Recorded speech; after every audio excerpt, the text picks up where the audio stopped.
today's video po isa sa mga pinakamasarap na recipe ng talaba or oyster na kadalasan po ay binaplunch lang po natin ito. Before po tayo magsimulang mag-grill ng ating mga talaba, maglinis-linis at magwalis-walis po muna tayo ng mga tuyong dahon sa ating kapaligiran.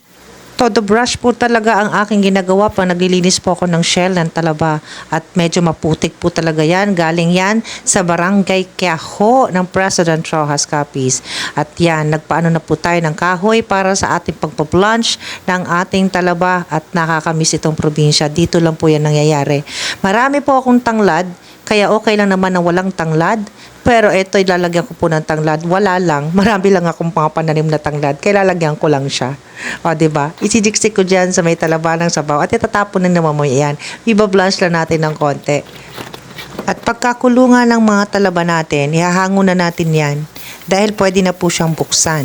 Saka po natin gisahin ang bawang at sibuyas. Kailangan timplahin na po natin yan ng salt and pepper. Kailangan translucent lang po ang ating bawang at sibuyas dahil yan ang gagawin nating palaman sa ating oyster.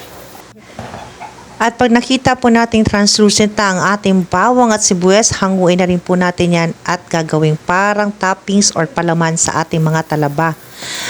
Lagyan din po natin yan ng chili garlic sauce bago po natin ihawin sa uling or sa baga.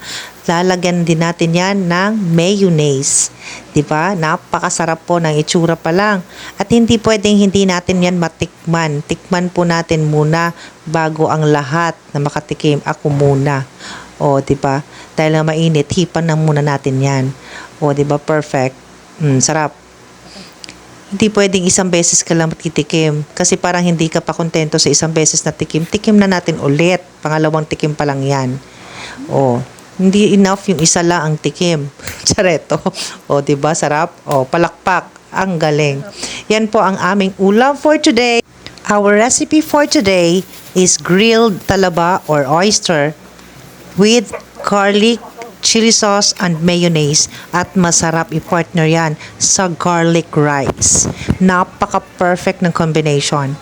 And thank you for watching, everyone. Please follow for more and happy eating. Take a breath, it's summer, summer. Smell the perfume in the air.